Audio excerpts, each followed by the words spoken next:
और तीव्र चलाओ, और तीव्र चलाओ।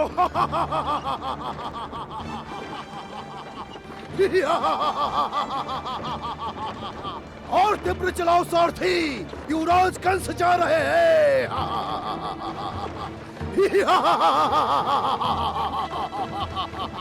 मैं अपनी बहन देवकी को उसके ससुराल ले जा रहा हूँ।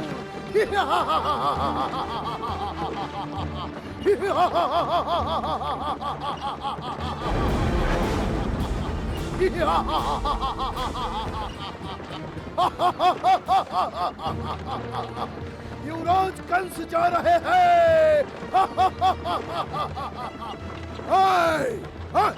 हट,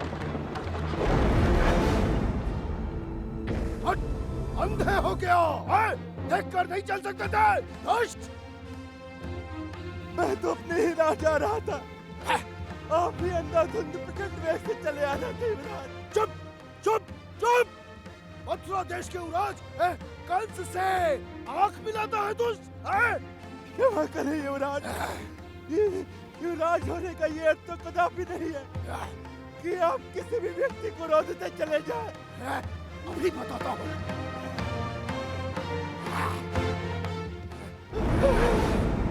मुझसे मुख लड़ाता है दुष्ट! आयु में आपके पिता समान इस वृद्ध व्यक्ति के ऊपर हाथ उठाते हैं, आपको तनिक भी नहीं लाज आती युवराज? मेरे पिता से तुलना करता है? दुष्ट! धूर्त! हे प्रभु, हे ईश्वर, अभी तक कलयुग नहीं आया और अभी से ये दशा है। एक वृद्ध व्यक्ति पर अन्याय हो रहा है और तू चुप है। हे प्रभु, मेरी रक्षा करो, बचाओ प्रभु, मुझे बचाओ, मुझे बचाओ। यदा यदा हि धर्मस्य ग्लानिर्भवति भारत अभ्युत्थानं धर्मस्य तदात्मनं सृजाम्यहम् परित्राणाय साधूनां विनाशाय च दुष्कृतां धर्म संस्थापनार्थाय संभवामि युगे युगे। हे पापी कंस, सावधान, तेरे पापों का घड़ा भर गया है, तेरा अंत निकट है। तेरे अत्याचारों की समाप्ति का समय अब आ चुका है। तू अपनी जिस बहन देवकी को विदा कर रहा है, उसी की गर्भ से जन्म लेने वाला 8वां पुत्र तेरा काल सिद्ध होगा, वही तेरा वध करेगा।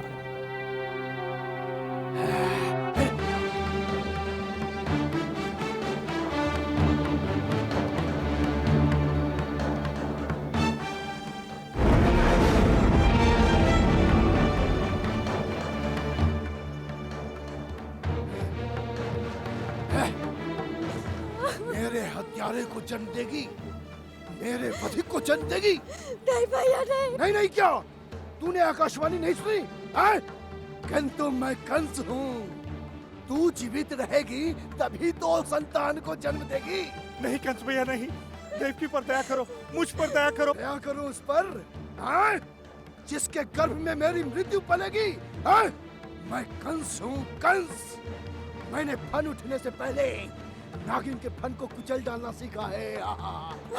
भैया, अभी तो आपने कहा कि मैं आपके चहेती बहन हूँ। भूल जा, सब भूल जा तू। आज से तू मेरी बहन नहीं, मेरी मृत्यु का कारण है तू। तुझे छोड़ दिया तो मेरे प्राण संकट में पड़ जाएंगे। कंस भैया, हम आपको वचन देते हैं, अपनी 8वीं संतान के जन्म लेते ही उसे आपको सौंप देंगे। नहीं नहीं, मैं ये संकट नहीं पालूंगा। कहीं 8वीं संतान के जन्म की सूचना नहीं दी तो? कहीं छुपा दिया तो क्या होगा? ठीक है भैया, यदि आप चाहते हैं कि संसार आपको अपनी चहेती बहन के हत्यारे के नाम से स्मरण करे तो ठीक है, कर दो मेरी नहीं देवकी नहीं। मार डालो मुझे। अरे क्या कह रही हो तुम? नहीं स्वामी नहीं, मैं प्रस्तुत हूँ भैया। चुप।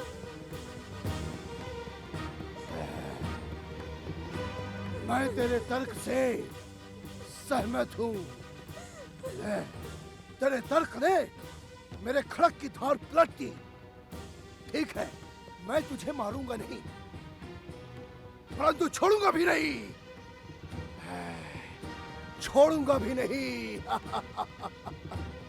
तुझे ससुराल नहीं, कारागार जाना होगा। तुझे अपने पति के साथ मेरे कारावास में रहना होगा। वही तेरी संतान जन्म लेगी और मेरी पहुंच से दूर भी नहीं जाएगी, समझी?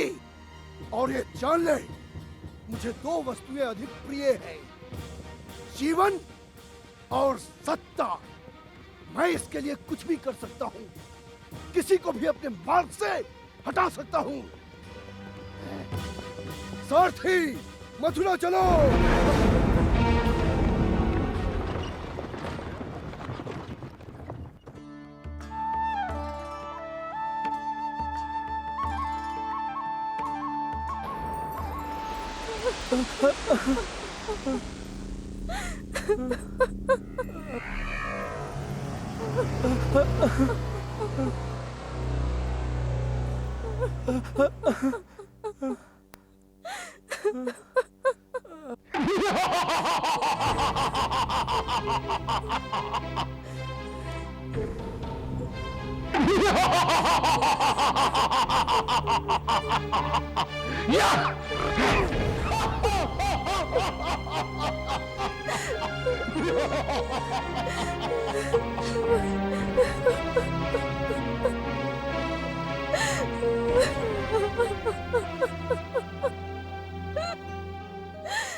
कैसी भाग्यहीन हूँ मैं। मेरे कारण आपको भी दुख सहना पड़ रहा है। मुझे क्षमा कर दे स्वामी, मुझे क्षमा कर दे। ये क्या कह रही हैं आप मत रोइए। ये सब विधि का विधान है, हम कर क्या सकते हैं। देवी, ये क्या कम है कि हम दोनों जीवित हैं और एक दूसरे के निकट हैं। ये तो अच्छा हुआ कि हमारी बहन कुंती और हमारे जीजा श्री पांडु नहीं आए, नहीं तो आज मथुरा में रक्त की नदियां बह जाती। संभालिए अपने आप को, हम हैं ना, संभालिए।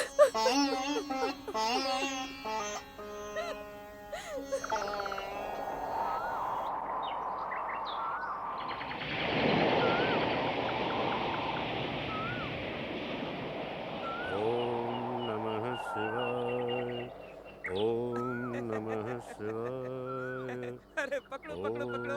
नमः शिवाय। आ जाओ आ जाओ। ओम शिवम जय हुआ, शिवम जय हुआ, शिवम जय हुआ, शिवम जय हुआ। पुनः प्रबल हुई आज पुत्र प्राप्ति की कामना, भूल गए महाराज किंदम ऋषि के शाप को, भूल गए महाराज किंदम ऋषि के शाप को। शिवम जय हुआ। स्वामी,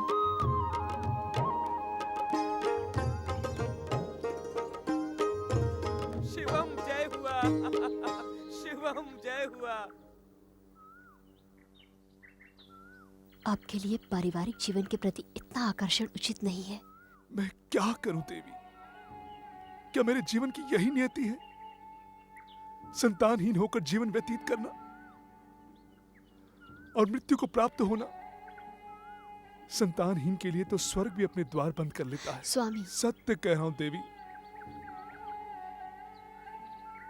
मनुष्य इस संसार में 4 ऋण लेकर जन्म लेता है, देव ऋण, गुरु ऋण, मनुष्य ऋण और पितृ ऋण। जब तक वो ऋण नहीं चुकाता उसे मोक्ष नहीं मिलता। और सब ऋणों से तो मैं मुक्त हो चुका हूं, किंतु पितृ ऋण कैसे चुका पाऊंगा?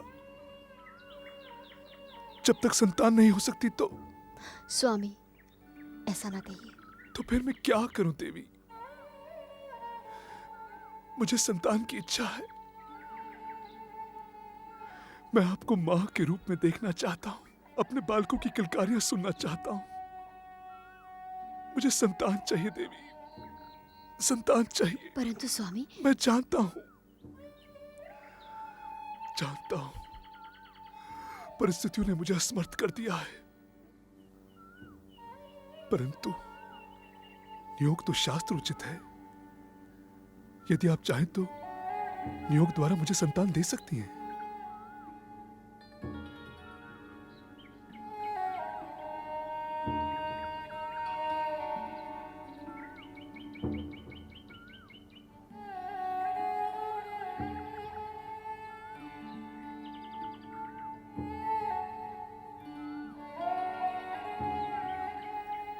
ठीक है, मैं आपको पुत्र अवश्य दूंगी। ये मेरा वचन है आर्यपुत्र। परंतु कैसे? जब मैं छोटी थी तो मेरे पिता महाराज कुंती भोज ने मुझे आदेश दिया था कि मैं महान तपस्वी ऋषि दुर्वासा की सेवा करूं। मैंने पूर्ण मनोयोग से उनकी सेवा की। ऋषि दुर्वासा मेरी सेवा से प्रसन्न हो गए और मेरी सेवा से प्रसन्न होकर उन्होंने मुझे देवहूति मंत्र प्रदान किया। देवहूति मंत्र? हाँ आर्यपुत्र, ऋषि दुर्वासा ने कहा था कि देवहूति मंत्र के द्वारा मैं जिस भी देवता का आवाहन करूंगी वो मेरे समक्ष उपस्थित हो जाएंगे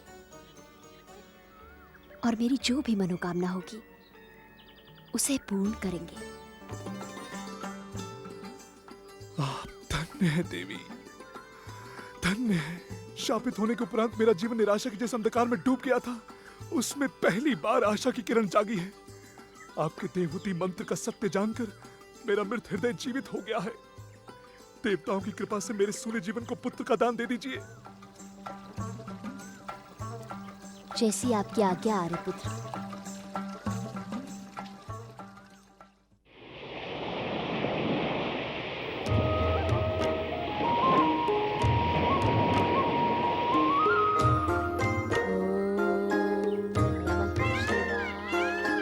ले पुत्रेष्ठ कामना करती कुंती देवों का आह्वान, मंत्र प्रभावित देव दे रहे आकर संतति का वरदान। मंत्र प्रभावित देव दे रहे आकर संतति का वरदान।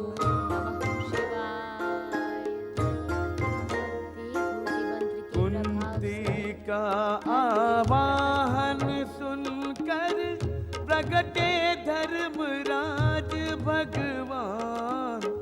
धर्मराज के तेज से होगी निश्चित धर्मवंत संतान। धर्मराज के तेज से होगी निश्चित धर्मवंत संतान।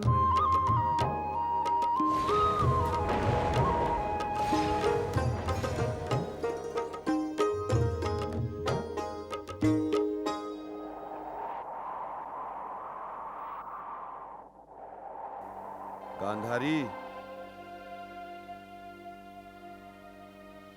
गांधारी,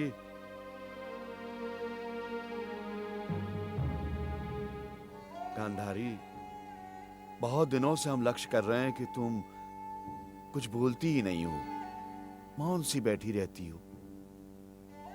क्या तुम्हें पता नहीं है गांधारी कि तुम्हारे मधुर वचन, तुम्हारी मीठी वाणी हमारे अंधेरे जीवन को उल्लास के प्रकाश से आलोकित कर देती है। गांधारी, गांधारी, हमें पता है तुम यहीं हो। हमारी घृणा शक्ति तुम्हारी उपस्थिति का आभास दे रही है।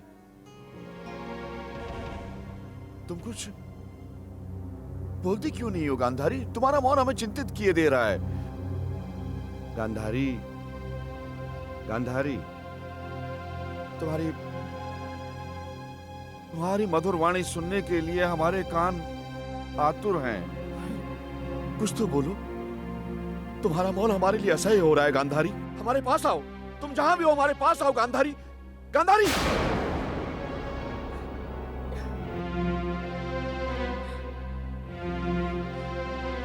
स्वामी, गांधारी,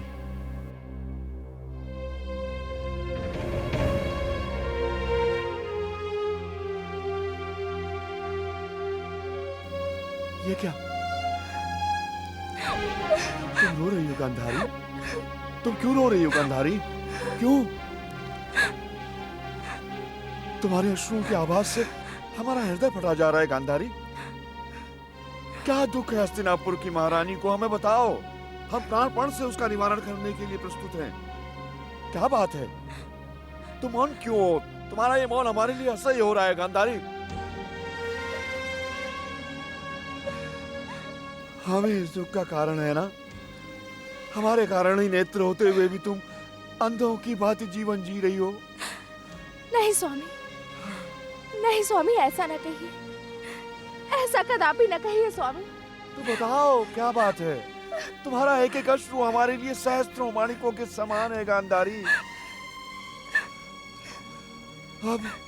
अब इन अश्रुओं को व्यर्थ में मत गवाओ। बताओ क्या बात है? स्वामी, ये अश्रु ये अश्रु तो प्रसन्नता के प्रतीक हैं जीजा महाराज। प्रसन्नता? किस बात की प्रसन्नता? गांधारी माँ जो बनने वाली है और आप बनेंगे पिताश्री और मैं बनूंगा मामा। मेरा भांजा हस्तिनापुरी युवराज अब शीघ्र ही जन्म लेने वाला है जीजा महाराज। चुप रहिए आप। जो जी में आता है कह देते हैं। उचित अवसर और समय की गंभीरता का कोई ध्यान नहीं है आपको। क्षमा क्षमा करें महारानी, क्षमा। यदि अनजाने में मुझसे कोई धृष्टता हो गई हो तो मैं तो कब से उचित समय की प्रतीक्षा कर रहा था और मुझे लगा कि कदाचित उचित समय अब आ गया है। बस बस कीजिए। मेरे ये अश्रु प्रसन्नता के नहीं बल्कि दुख के द्योतक हैं, दुख के। दुख के द्योतक? मुझे बताओ गांधारी, यदि तुम्हारे दुख का कारण कोई व्यक्ति है तो इसी समय अपने प्राणों से हाथ धो बैठेगा। जब भी बात करते हो विध्वंस की, इसके अतिरिक्त और कुछ आता है आपको? गांधारी, बताओ क्या बात है? क्यों तुम दुखी हो? गर्भावस्था में तुम्हें तनिक भी दुखी नहीं होना चाहिए, तनिक भी दुखी नहीं होना चाहिए गांधारी। ये गर्भावस्था ही मेरे दुख का कारण है स्वामी। ये गर्भावस्था ही मेरे दुख का कारण है। पता नहीं कैसी गर्भावस्था है। 12 मास से अधिक व्यतीत होने को आए, किंतु संतान उत्पत्ति के कोई लक्षण ही प्रकट नहीं हो रहे। अर्थात ये तुम क्या कह रही हो गांधारी? मुझे इस गर्भ पर संदेह है स्वामी। मुझे इस गर्भ पर संदेह है स्वामी। और महादेव शिव का दिया हुआ वरदान कि तुम 100 पुत्रों की माता बनोगी, क्या वो झूठ होगा गांधारी? नहीं, कदापि नहीं, कदापि नहीं। कदाचित ऐसा ही हो भैया, किंतु पता नहीं विधाता ने मेरे भाग्य में क्या लिखा है। क्या लिखा है मेरे भाग्य में? मुझे इस गर्भ पर संदेह है स्वामी। मुझे इस गर्भ पर संदेह है स्वामी। मुझे इस गर्भ पर संदेह है स्वामी। नहीं गांधारी, नहीं, ऐसा नहीं हो सकता। धैर्य रखो गांधारी स्वामी, और ईश्वर पर विश्वास रखो। ईश्वर पर विश्वास रखो, सब ठीक हो जाएगा गांधारी, सब ठीक हो जाएगा। पता नहीं ईश्वर ने कुरुवंश के भाग्य में क्या लिखा है। राज ज्योतिषी जी, गांधारी के 12 महीने के गर्भ से मेरे मन में संदेह उत्पन्न हो रहा है। ईश्वर पर विश्वास रखे राजमाता। राज ज्योतिषी जी, आपकी गणना क्या कहती है? क्या कुरुवंश? नक्षत्र गणना के अनुसार कुरुवंश की वंश वृद्धि अवश्यंभावी है राजमाता। किंतु क्षमा करें राजमाता, अभी आगामी 2 वर्ष तक महाराज धृतराष्ट्र और महारानी गांधारी का संतान प्राप्ति का कोई योग नहीं है। ये कैसे संभव हो सकता है? गांधारी तो जानता हूं राजमाता, परंतु महारानी का गर्भ अत्यंत रहस्यमय है। इस गर्भ से उत्पन्न संतान भी निश्चित ही असाधारण होगी। असाधारण अर्थात? अर्थात समय आने पर महारानी संतान के स्थान पर एक मांसपिंड को जन्म देंगी राजमाता। इस मांसपिंड को हर प्रकार सुरक्षित रखना होगा। इसे 101 खंडों में विभाजित करके अलग अलग घृत पिंडों में इनकी व्यवस्था करनी होगी। तो वर्ष पश्चात यही मांसपिंड 100 पुत्रों और 1 पुत्री में परिवर्तित हो जाएंगे। ईश्वर कुरुवंश की रक्षा करे, कल्याण हो।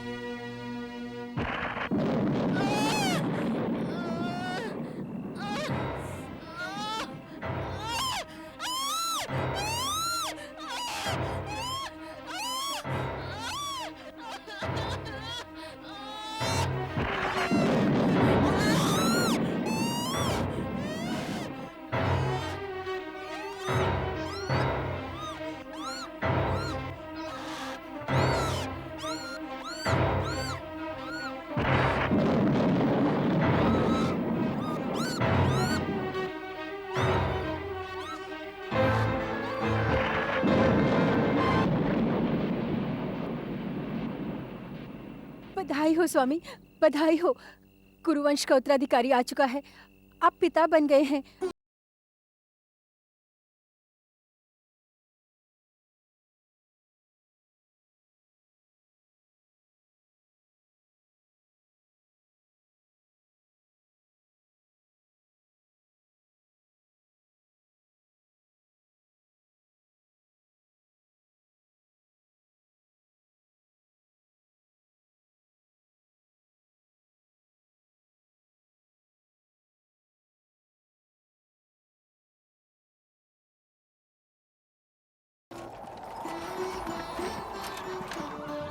ताछरी, ताछरी, ताछरी। क्या बात है विदुर, बहुत प्रसन्न दिख रहे हो। प्रसन्नता का विषय है ताछरी। परंतु बात क्या है, हम भी तो सुने। आप पितामह बन गए हैं। कुरुवंश में एक और पुष्प खिला है ताछरी। मैं पितामह बन गया? क्या महारानी गांधारी? महारानी गांधारी नहीं, महारानी कुंती ने एक स्वस्थ सुंदर पुत्र को जन्म दिया है ताछरी। पांडु सकुशल तो है? महाराज पांडु सकुशल है और देवी कुंती भी। पुत्र,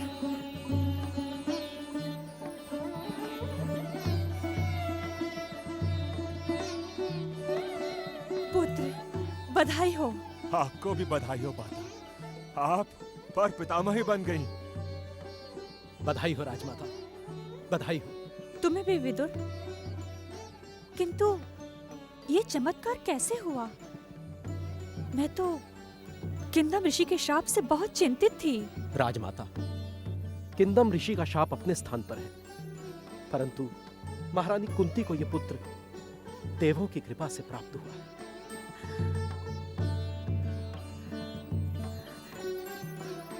हे देव, आप धन्य हैं।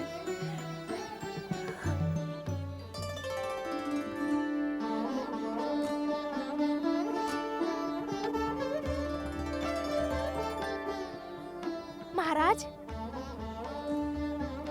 महाराज, महाराज कुछ सुना आपने?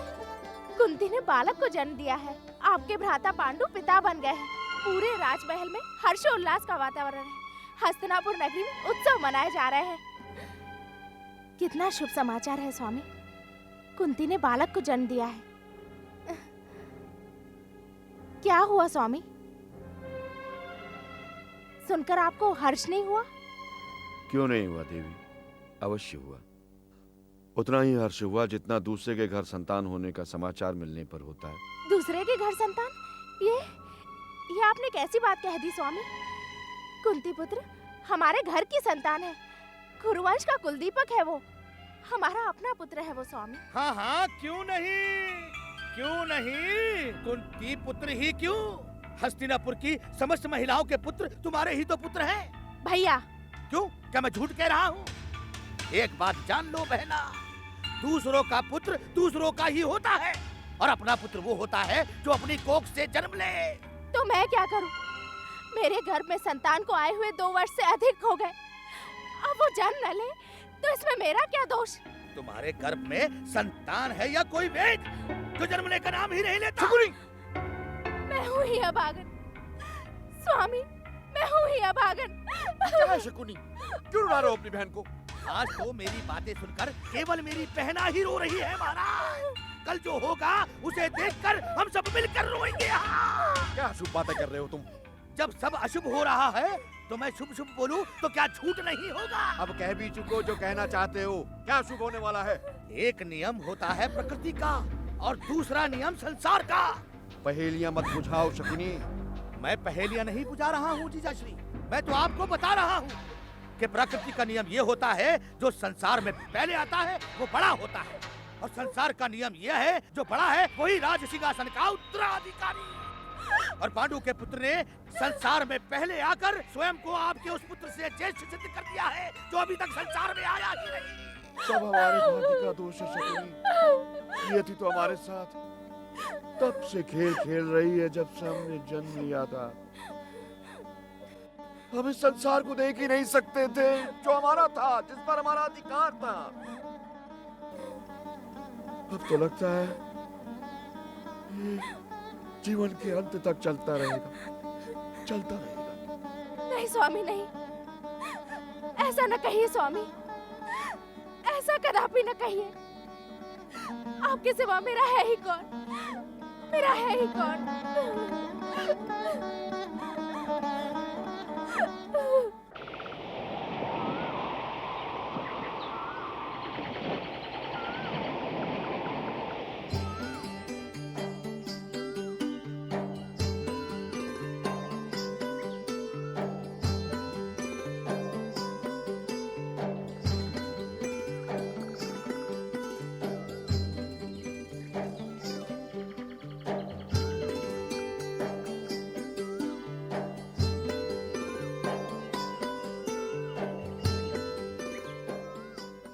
माद्री ने तो मानो मुझे चिंता मुक्त ही कर दिया।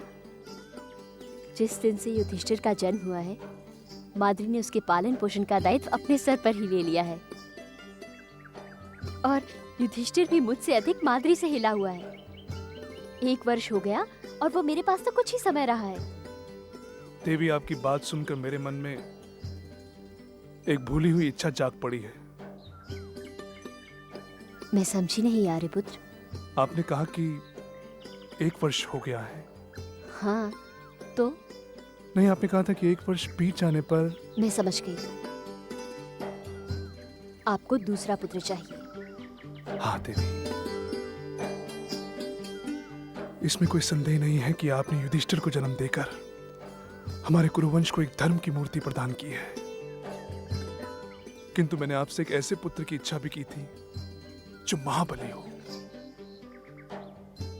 1 वर्ष बीत चुका है देवी, और अब मुझे ऐसा पुत्र मांगने का अधिकार है? नहीं, अधिकार नहीं, किंतु ये मेरी इच्छा और आपका वचन अवश्य है। मैं अपना वचन अवश्य पूरा करूंगी आर्यपुत्र।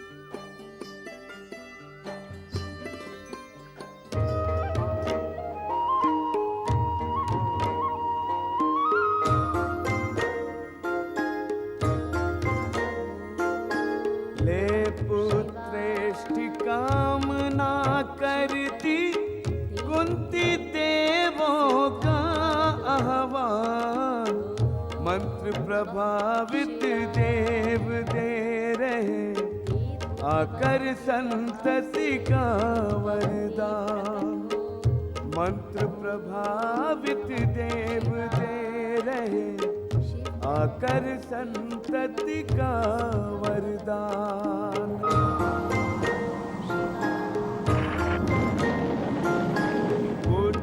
कामना ले कुंती ने पवन देव का ध्यान किया, पवन देव ने करके अनुग्रह मनवांछित वरदान दिया।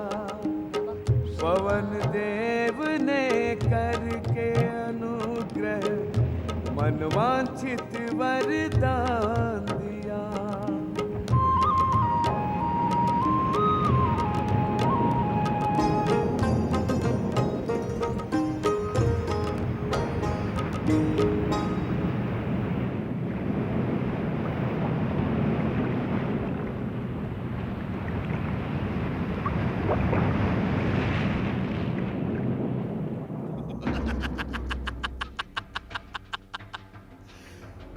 तो बहना एक तो था ही, दूसरा भी आ गया।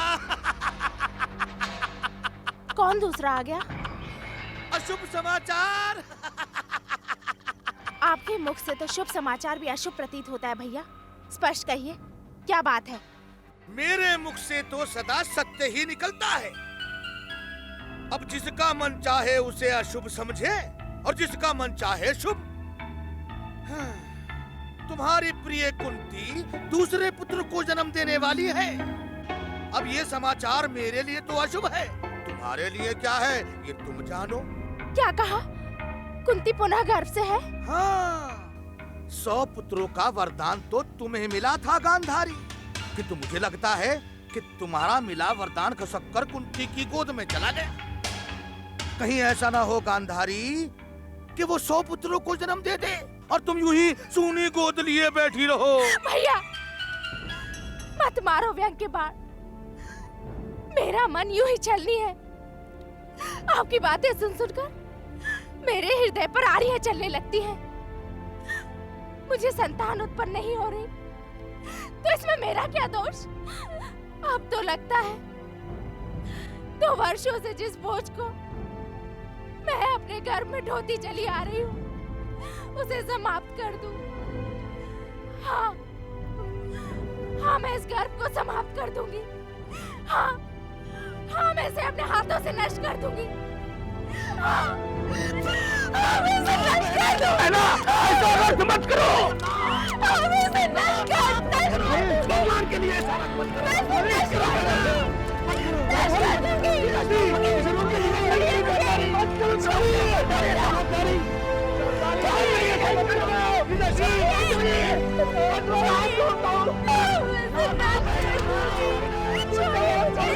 नहीं, छोड़ो।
प्राणेह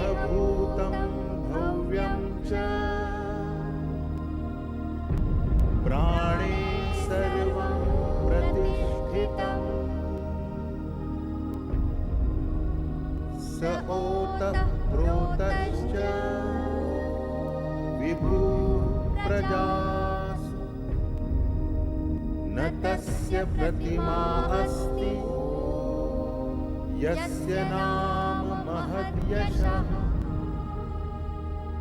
सुपर्णं विप्राः कवयो वचोभिरेकं सन्तं बहुधा कल्पयन्ति महीरस्य प्रणीतयः पूर्वीरुतप्रशस्तयः नास्य क्षीयन्त उदयः वेदाहमेतं पुरुषं महान्तमादित्यवर्णं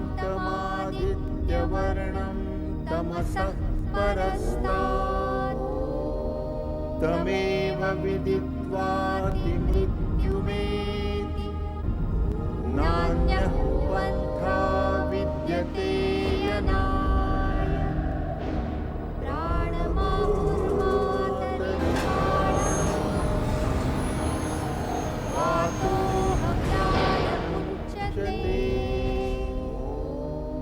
आ गया महाभारत के कारण ने जन्म ले लिया।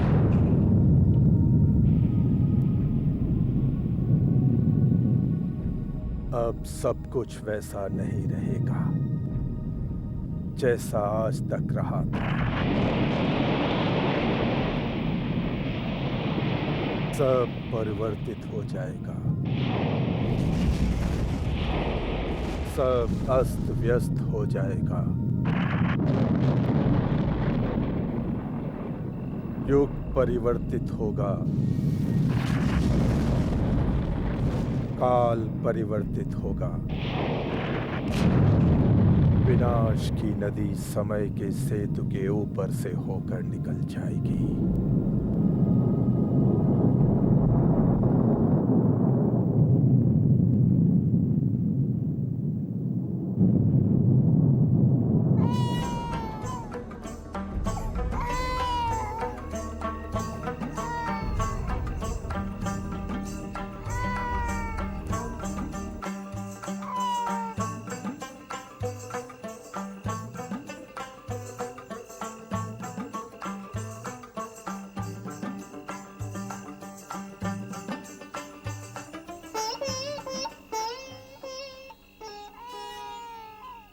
देवी माद्री, पुत्र जन्म को बहुत देर हो गई है।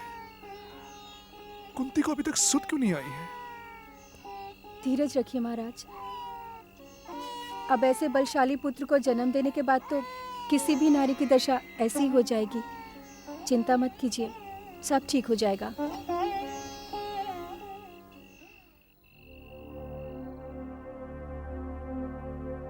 पता नहीं हमारी गांधारी के ऊपर क्या बीत रही है। ये तुमने अच्छा नहीं किया शकुनी। हमारी गांधारी तो बहुत कोमल है, तुमने उसके मन को ठेस क्यों पहुंचाई? क्यों? मुझे खेद है जीजाश्री, किंतु आप मेरी बात का विश्वास कीजिए। मैं अपनी बहन का शुभचिंतक हूँ। महाराज, महाराज, बधाई हो महाराज, बधाई हो। बधाई? हाँ महाराज, महारानी को जो 100 पुत्रों का वरदान मिला था वो सत्य हुआ है महाराज। ये क्या कह रही है तू? मैं सत्य कह रही हूँ महाराज। महारानी ने 100 पुत्रों और एक पुत्री को जन्म दिया है। सुना तुमने शकुनी? हाँ हाँ महाराज, हाँ, 100 पुत्र और एक पुत्री। ये तो चमत्कार हो गया महाराज। आज मेरे भगवान ने मेरी प्रार्थना सुन ली। मेरा कहता था कि भगवान के घर देर है अंधेर नहीं। हे प्रभु, तेरा कोटि कोटि धन्यवाद। हे महाराज, कुरुवंश में छाया हुआ अंधकार सदा सर्वदा के लिए छट गया। सीता, हम तेरा मुख मोतियों से भर देंगे। हमें हमारी गांधारी के पास ले चलो। चलो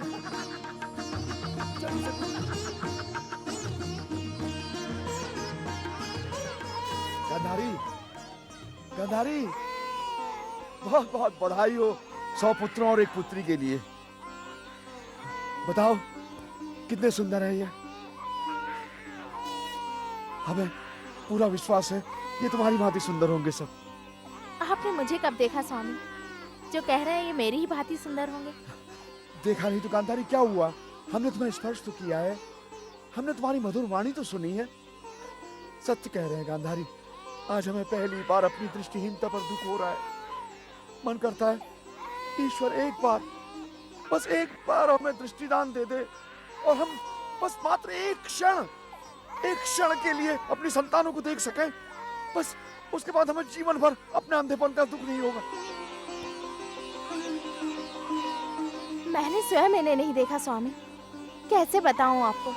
सुनो गांधारी, हम तो जन्म से अंधे हैं, पर तुमने तो अपनी आंखों पर पतिव्रता धर्म की पट्टी बांध रखी है। खोल दो आज ये पट्टी, हाँ खोल दो।